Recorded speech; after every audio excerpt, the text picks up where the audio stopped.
દોસ્તો, અમદાવાદમાં બનેલી પ્લેન ક્રેશ દુર્ઘટનામાં ગુજરાત રાજ્યના પૂર્વ મુખ્યમંત્રી વિજયભાઈ રૂપાણીના નિધન બાદ એમનું અસ્થિ વિસર્જન ત્રિવેણી સંગમ ખાતે દીકરા વૃષભ રૂપાણી અને દીકરી રાધિકા રૂપાણી દ્વારા કરવામાં આવ્યું હતું. ત્યારબાદ અનેક તસવીરો વાયરલ થઈ રહી છે. હજુ પણ પરિવાર ઉપર જે કાંઈ પણ ઘેરો શોક છે છવાયેલો છે.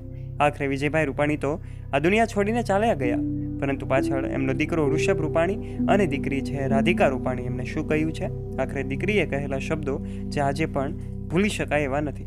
દોસ્તો, વિજયભાઈ રૂપાણીના અચાનક નિધન થતાની સાથે જ સૌ આ પરિવાર છે એમને પરિવારને જ્યારે લોકો સાંત્વના પાઠવી રહ્યા છે, આ પરિવારની તસવીરો સોશિયલ મીડિયા પર ખૂબ વાયુવેગે ફેલાયેલી જોઈ શકાય છે.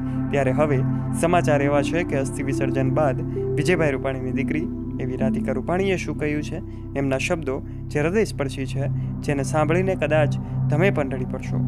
એક પિતાના ગુમાવ્યાની વેદના શું હોય છે તે તમે સ્પષ્ટપણે આજે જોઈ શકો છો.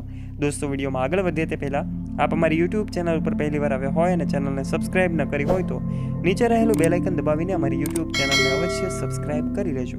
અને વિડીયોમાં આગળ વધીએ તે પહેલાં દોસ્તો, આપણે વિજયભાઈ રૂપાણી સહિત 300થી વધારે જે નિર્દોષ લોકો અમદાવાદમાં પ્લેન ક્રેશ દુર્ઘટનામાં અવસાન પામ્યા એમને શ્રદ્ધાંજલિ ન અર્પણ કરી હોય તો ઓમ શાંતિ કમેન્ટ બોક્સના માધ્યમથી અવશ્ય લખી દેજો.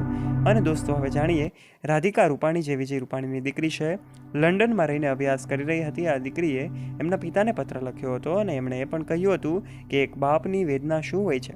એક બાપ કે જે રાજકીય ક્ષેત્રમાં તો હોય જ છે, પરંતુ પારિવારિક રીતે પણ કેટલા સંવેદનશીલ હોય છે.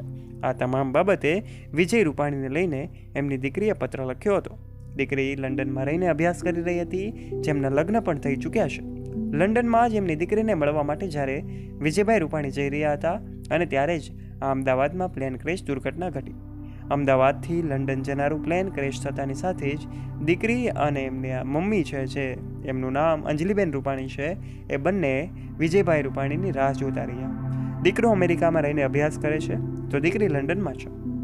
આ તસવીરો અને આ સમાચાર જ્યારથી સોશિયલ મીડિયામાં સામે આવ્યા કે વિજયભાઈ રૂપાણી પણ આ પ્લેનમાં હતા, ત્યારથી લઈને અત્યાર સુધી એમના પત્ની અને એમને દીકરી જે છે ખૂબ ગહેરા શોકમાં ડૂબેલા છે.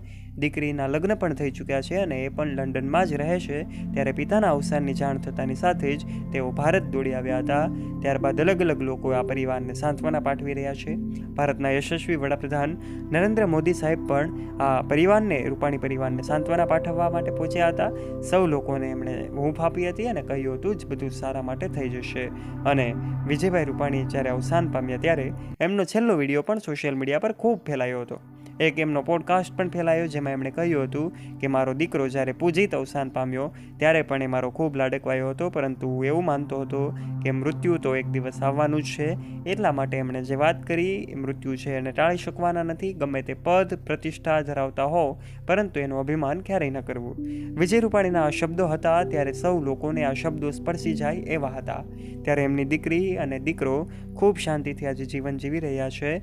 દીકરી રાધિકા રૂપાણી જે છે લંડનમાં છે. લંડનમાં જ તેઓ પોતાના પતિ સાથે રહે છે અને તેઓ પણ પહોંચ્યા હતા. તો પછી દીકરો વૃષભ રૂપાણી પણ પિતાના અવસાનની જાણ થતાં જ અમેરિકાથી તાત્કાલિકના ધોરણે દોડી આવે છે. એમના પિતાની અંતિમ વિધિ પૂર્ણ કરે છે. છેલ્લે એમના અસ્થિ વિસર્જન પણ ત્રિવેણી સંગમ ખાતે કરવામાં આવે છે. ત્યારે દોસ્તો, અમદાવાદની પ્લેન ક્રેશ દુર્ઘટનામાં અવસાન પામેલા 300થી વધારે જેટલા નિર્દોષ લોકો અને સાથે વિજયભાઈ રૂપાણીને પણ કમેન્ટ બોક્સના માધ્યમથી શ્રદ્ધાંજલિ અવશ્ય પાઠવજો. ઓમ શાંતિ અવશ્ય લખજો. વિડીયોને એક લાઇક કરી દેજો. તમારા દોસ્તો સાથે શેર કરવાનું ના ભૂલતા. તથા આવા ને આવા રસપ્રદ અને રોચક વિડીયોઝ માટે નીચે રહેલું બેલ આઇકન દબાવીને સબસ્ક્રાઇબ કરજો અમારી યુટ્યુબ ચેનલને. ધન્યવાદ.